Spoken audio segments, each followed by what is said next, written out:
High hook, हाय हाय, इतना load बढ़ा तो इसकी स्ट्रेनिंग क्या हो गई, बढ़ गया, 0 से 0.5 हो गया।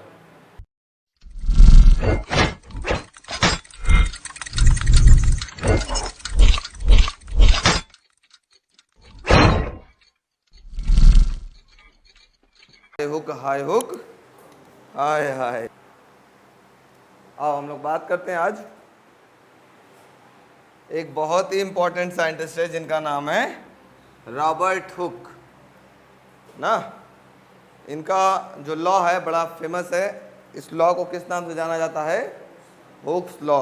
हाय हाय मचा दिए थे एक ज़माने में, इन्हीं के नाम से सुनील शेट्टी ने गाना बना दिया था, हाय हुक हाय हुक हाय हाय। चलिए देखते हैं क्या कहते हैं ये कहते हैं कि जैसे जैसे हम स्ट्रेस बढ़ाएंगे वैसे वैसे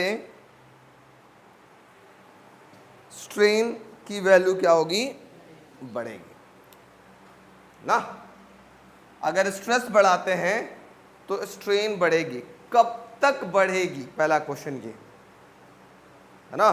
stress is directly proportional to strain, कब तक, कुछ तो होगा। ऐसा तो है नहीं कि हमेशा हम स्ट्रेस बढ़ाते जाए और हमेशा स्ट्रेन बढ़ता जाए। एक पर्टिकुलर लिमिट तक, कौन सी लिमिट तक, कौन सी लिमिट तक। तो उससे पहले मैं आपको एक बात समझाना चाहता हूं, इलास्टिक लिमिट क्या होता है। ठीक है, देखो ये बॉडी है, इसको मत देखो आज, तुम इसको देखो। ये बॉडी है, मैंने इसको खींचा और छोड़ दिया, क्या आपने ओरिजिनल पोजीशन पे आ गया, क्या मैंने इसको खींचा और छोड़ दिया, ओरिजिनल पोजीशन पे आ रहा है, तो इसको बोलते हैं क्या, इलास्टिक बॉडी। अब ये एक पर्टिकुलर लिमिट है, जिस लिमिट तक ये बॉडी अपने ओरिजिनल पोजीशन पे आ रहा है। अब इस लिमिट से मैं बियॉन्ड इसको खींच दूं, मतलब स्ट्रेस लगा दूं, क्या ये अपने ओरिजिनल पोजीशन में आया, क्या नहीं आया ना। तो एक लिमिट है, जिस लिमिट के अंदर बॉडी अपने ओरिजिनल पोजीशन को रीगेन कर ले रहा है, उस लिमिट को बोलते हैं इलास्टिक लिमिट। उस लिमिट तक खींच रहे थे तो वापस अपने जगह पे आ रहा था, खींच रहे थे वापस अपने जगह पे आ रहा था, लेकिन उस लिमिट के बियॉन्ड जब हमने स्ट्रेस लगा दिया तो ये बॉडी कैसी हो गई, ये प्लास्टिक बॉडी हो गई, अपने ओरिजिनल पोजीशन पे नहीं आया। तो जब भी हम हुक्स लॉ बात करेंगे तो किस लिमिट के अंतर्गत बात करेंगे, इलास्टिक लिमिट के अंदर या इलास्टिक लिमिट तक। अगर किसी बॉडी पे स्ट्रेस बढ़ाया जाए तो उसके अंदर स्ट्रेन क्या होगा, बढ़ता चला जाएगा।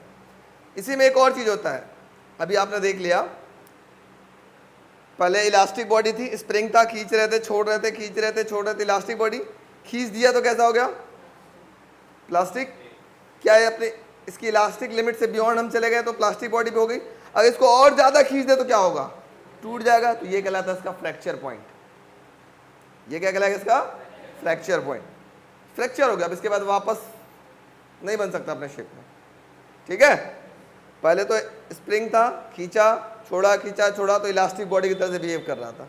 इसको और चाड़ के खींच दिया या इलास्टिक लिमिट से ज़्यादा का स्ट्रेस दे दिया तो ये बॉडी कैसी हो गई, प्लास्टिक हो गई, प्लास्टिक बिहेवियर शो कर रहा है। अब इसको और ज़्यादा खींच देंगे तो क्या हो जाएगा, फ्रैक्चर पॉइंट। बात समझ में आ गई। तो जब भी हम लोग हुक्स लॉ का स्टेटमेंट बोलेंगे तो क्या बोलेंगे, according to Hooke's law within the elastic limit, elastic limit के अंदर। इलास्टिक लिमिट से बियॉन्ड जाओगे तो क्या होगा, ये प्लास्टिक भी हो जाए ना। तो बियॉन्ड इलास्टिक लिमिट नहीं बात करना, within the elastic limit stress is directly proportional to strain. बोलो जल्दी बोलो, अकॉर्डिंग टू हुक्स लॉ। अगर ये वर्ड नहीं बोलते हो with in the elastic limit तो पूरा का पूरा नंबर कट जाएगा, है ना। तो according to Hooke's law within the elastic limit stress is directly proportional to strain. अब जैसे ही हम इस स्ट्रेस प्रपोर्शन का साइन हटाएंगे, एक इक्वल टू का लाएंगे तो एक कांस्टेंट आएगा। ठीक है, एक कांस्टेंट आएगा, इनटू क्या हो जाएगा आपके पास, स्ट्रेन। इस कांस्टेंट को हम नाम देते हैं बच्चों, इसको हम लोग बोलते हैं modulus of elasticity. Modulus of elasticity into strain. अगर यहीं से हम आपसे बोले मॉडुलस ऑफ इलास्टिसिटी क्या होता है, कोई बच्चा डिफाइन कर सकता है क्या? Modulus of elasticity equal to क्या होगा? ये इसके नीचे आ जाएगा। वेरी गुड, ये हो जाएगा स्ट्रेस अपॉन में स्ट्रेन। उम्मीद है कि सबको समझ में आ रहा होगा। अरे ये क्या हुआ? समझ में आ रहा होगा। Yes no? तो हुक्स लॉ का स्टेटमेंट क्या हुआ? According to Hooke's law within the elastic limit. ये नहीं बोलेंगे तो नंबर हमको कितना मिलेगा? 0, है ना? अंडा, डबल अंडा, ट्रिपल अंडा, वट एवर द अंडा, ठीक है? Within the elastic limit stress is directly proportional to strain. चलिए फटाफट लिखते हैं हेडिंग। हेडिंग लिख लीजिएगा, Hooke's law. According to Hooke's law, according to Hooke's law,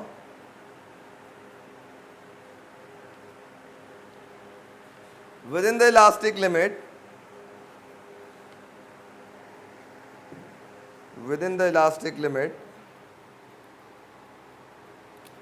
stress is directly proportional to strain. Stress is directly proportional to strain. ये note करिए फटाक से, झटपट।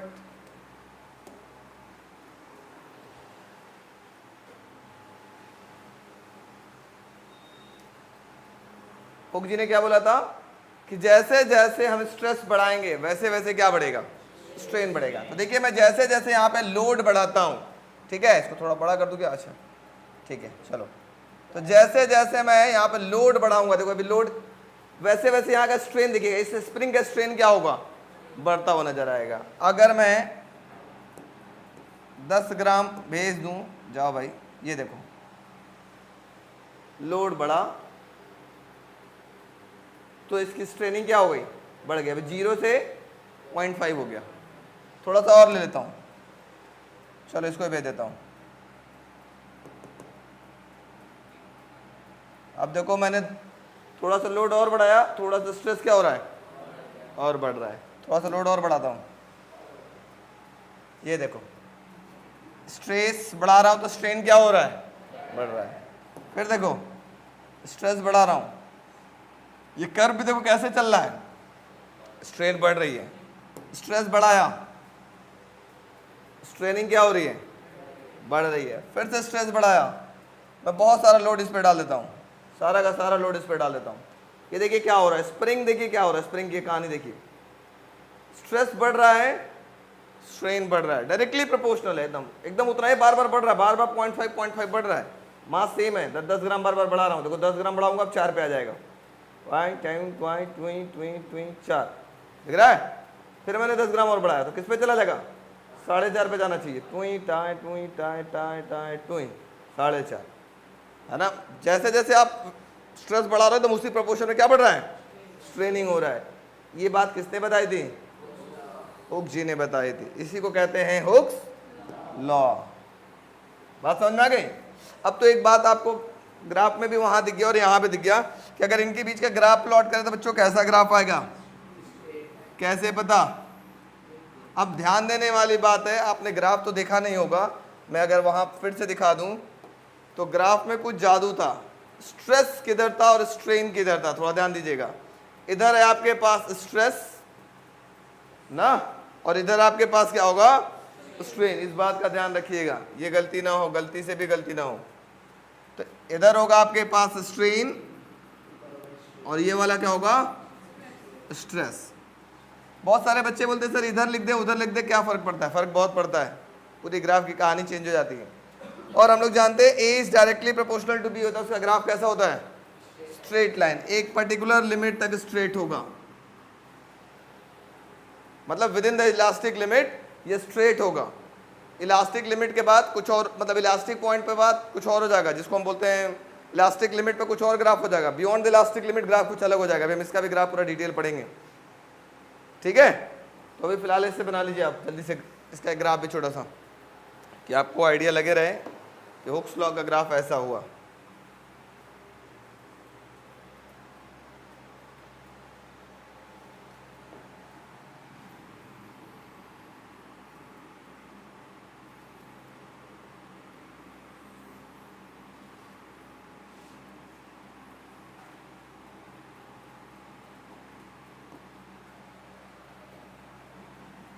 ये नोट में पहला पॉइंट था। दूसरा पॉइंट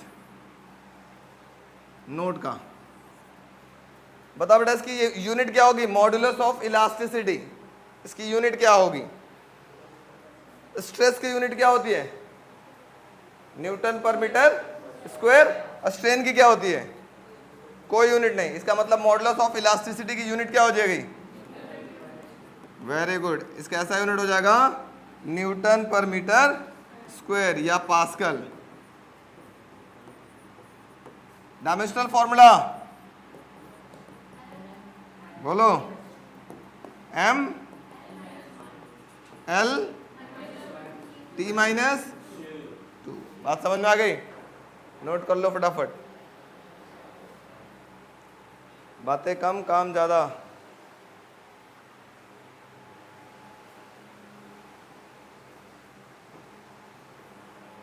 इसका जुगाड़ मिले। नेक्स्ट हेडिंग है आपके पास, types of modulus of elasticity.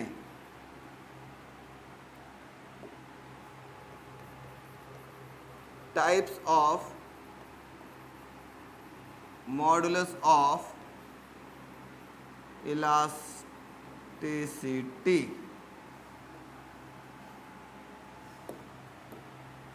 ये कितने टाइप्स के होते हैं बच्चों, देखो यहां हो गया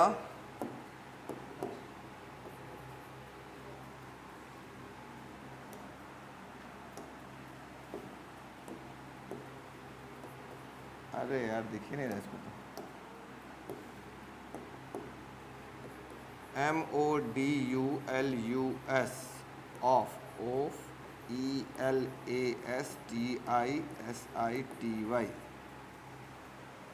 मॉडुलस ऑफ इलास्टिसिटी। इसके कितने टाइप्स हो गए, 3 टाइप्स। पहला होता है, क्या हो रहा है भाई साहब, YOUNG Young's MODULUS modulus of ELASTISITY Young's modulus of elasticity, ठीक है। दूसरा होगा, ये क्या लिख दिया जी, ये क्या लिख रहा है अपने से, ये क्या, इधर भी क्या लिख दिया, अरे भाई साहब ये तो जिंदगी बर्बाद करने वाला चीज़ है।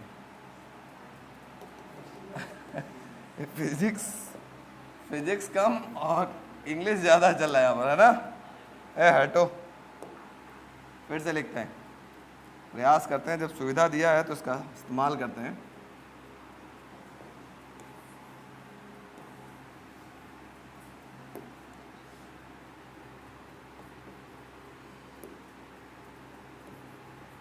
MODULUS ऑफ ELASTISITY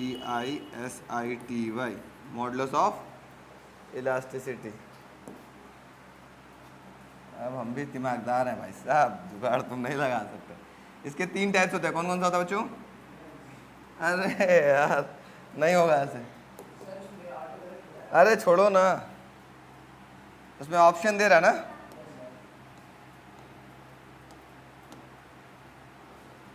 छोड़ो इस ऑप्शन को, मारो। क्या है आज, अरे भाई साहब आज दिमाग हो गई हैंग। अब हम भी बहुत दिमाग के तेज आदमी, छोड़ेंगे नहीं। यहां लिखेंगे हम लोग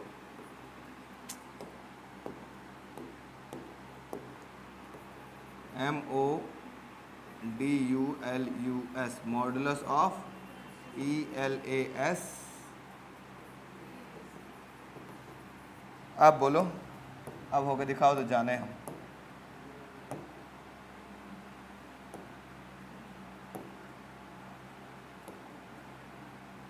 वाह, वेरी गुड।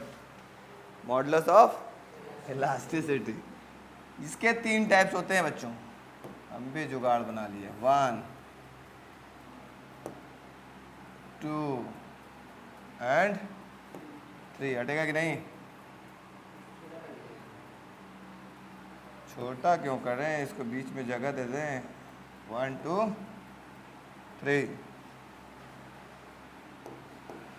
जब फिजिक्स पढ़ा रहे हैं तो फिजिक्स की कहानी पता होना चाहिए। एक ऐसे खींच दिया जाए लाइन, और एक ऐसे सीधा सीधा ले लिया जाए, देखने में एकदम 1 नंबर का लगना चाहिए। ठीक है ना? टेढ़ा मेढ़ा नहीं ना, बाद में मजा मत लेना लोग। 3 टाइप्स के हो गए।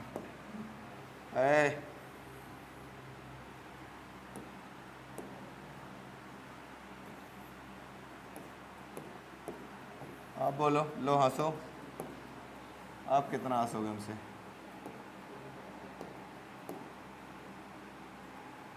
ठीक है, पहला वाला क्या कहलाएगा बच्चों, जल्दी बोलो। Young's, YOUNGS, Young's modulus of elasticity. दूसरा वाला क्या कहलाएगा? बी, अच्छा स्पेलिंग ब्लैक ही ठीक लग रहा है। Bulk modulus of elasticity. तीसरा क्या होगा? Shear modulus. क्या होगा? शियर मॉडुलस और modulus of rigidity. Modulus of rigidity. ठीक है, अब अच्छा लग रहा है देखने में? Very good. अब यंग्स मॉडुलस को किससे रिप्रेजेंट किया जाएगा? याद रखना बच्चों, यंग्स मॉडुलस को Y से, बल्क मॉडुलस को K से, और शियर मॉडुलस को ईटा से।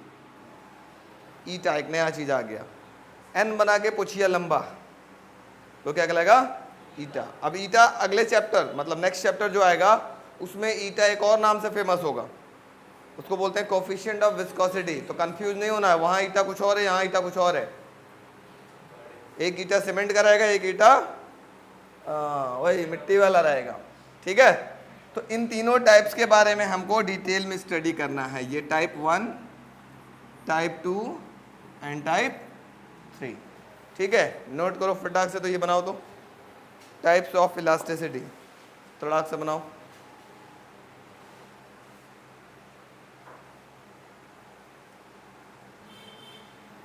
अब इस चैप्टर का सबसे इंपॉर्टेंट टॉपिक आप पढ़ रहे हैं, types of modulus of elasticity. ठीक है, इससे क्वेश्चन जरूर आते हैं 100%। ये चैप्टर तुरंत खत्म हो जाएगा, देखिएगा जल्दी से, तुरंत अभी शुरू हुआ तुरंत खत्म हो जाएगा। कहोगे अरे सर ये क्या हुआ? तो थोड़ा ध्यान समझिए। पहला बात करते हैं, यंग्स मॉडुलस ऑफ इलास्टिसिटी। इसको हम किससे रिप्रेजेंट करेंगे? Y। पहला, अब समझते हैं हम लोग, ये हमारे पास एक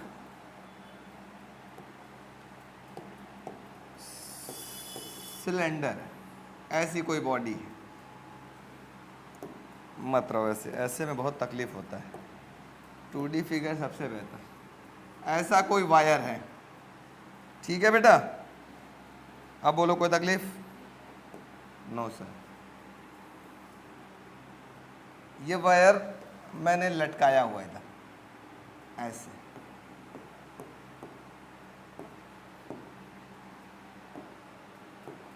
ये वायर था, ठीक, जिसका ओरिजिनल लेंथ क्या था बच्चों, जल्दी बताओ, एल था।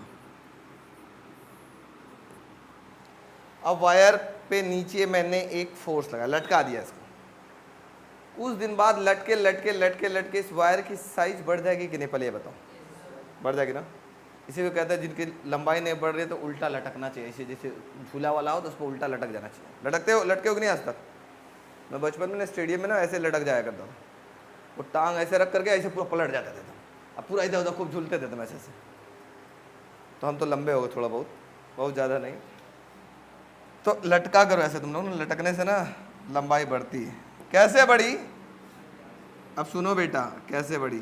लेट अस सपोज दैट ये इसकी जो लंबाई है वो बढ़ गई, इतना पोर्शन,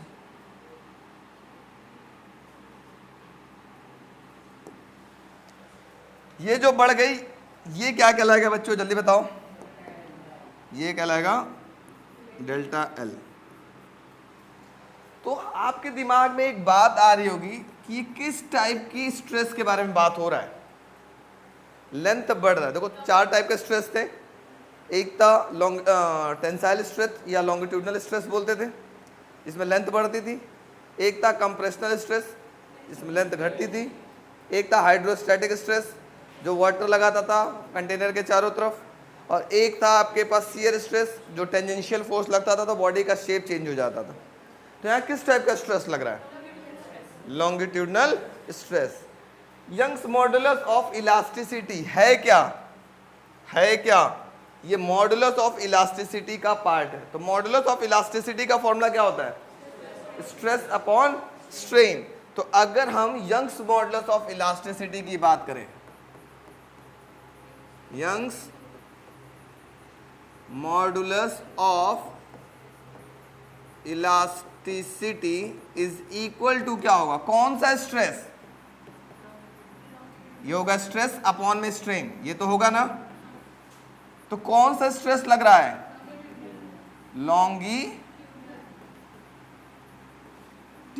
स्ट्रेस। और कौन सा स्ट्रेनिंग हो रहा है? लेंथ बढ़ रहा है। तीन टाइप के स्ट्रेन थे, कौन कौन से थे याद करो? Longitudinal strain, volumetric strain and shear strain. Longitudinal strain में लेंथ चेंज होता था अपॉन में ओरिजिनल लेंथ, वॉल्यूमेट्रिक स्ट्रेन में वॉल्यूम चेंज होता था अपॉन में ओरिजिनल वॉल्यूम, और शियर स्ट्रेन में एंगल चेंज होता था। तो यहां किस टाइप का स्ट्रेन लग रहा है? लेंथ बढ़ रहा है, लॉन्गिट्यूडनल। तो स्ट्रेस का फॉर्मूला क्या हो गया बच्चों? Sorry, Young's modulus of elasticity को डिफाइन करना हो तो क्या बोलोगे? It is the ratio of longitudinal stress to the longitudinal strain is called Young's modulus of elasticity। Formula क्या हो जाएगा तो ध्यान देते हैं। Young's modulus equal to stress का फॉर्मूला होता है F बाई ए, और लॉन्गिट्यूडनल स्ट्रेन का फॉर्मूला क्या होता है जल्दी बताओ? Delta L by L, change in length upon में ओरिजिनल लेंथ होता है। ये यहाँ मल्टीप्लाई होगा और ये चीज ऊपर मल्टीप्लाई होगा। तो यंग्स मॉडुलस का फॉर्मूला क्या मिलेगा? F बाई ए, और ये L ऊपर चला जाएगा, L अपॉन में डेल्टा एल। ठीक है, यस नो? अब मैं आपसे बोलूं इसका नोट, देखता हूं किसको किसको याद है इसका नोट। आज हम बड़ा क्रिएटिव हैं, ठीक है। इसकी नोट बात करूं, NOTE पहला पॉइंट, इसकी SI यूनिट क्या होगी? वही स्ट्रेस अपॉन स्ट्रेन। स्ट्रेन की तो कोई यूनिट होती नहीं, तो स्ट्रेस की यूनिट क्या थी? जल्दी बताइए, SI यूनिट क्या होगी बच्चों, जल्दी बोलो? न्यूटन पर मीटर स्क्वायर या पास्कल। दूसरा पॉइंट, डायमेंशनल फॉर्मूला क्या होगा? वेरी गुड, इस वजह से याद करा रहे हैं क्योंकि ये आपको चैप्टर नंबर 1 में बार बार आता था, आप परेशान रहते थे सर डायमेंशनल फॉर्मूला कैसे याद करें। अब तो याद होता चला जाएगा। ये हो जाएगा ML-1 T- 2। ठीक है, फॉर्मूला तो आपको पता ही चल गया। चलो डिफाइन करते हैं, हेडिंग लिखो, हेडिंग लिखो, Young's modulus of elasticity according to, अच्छा sorry Young's modulus of elasticity बात करें ना, हाँ लिखो, within the elastic limit, हमेशा डेफिनेशन स्टार्ट करेंगे तो क्या आगे स्टार्ट होना चाहिए, within the elastic limit ना, within the elastic limit the ratio of, within the elastic limit the ratio of longitudinal stress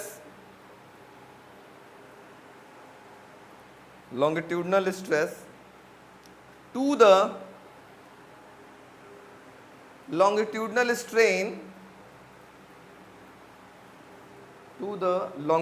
strain is called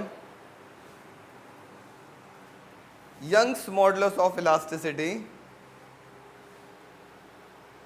called Young's modulus of elasticity।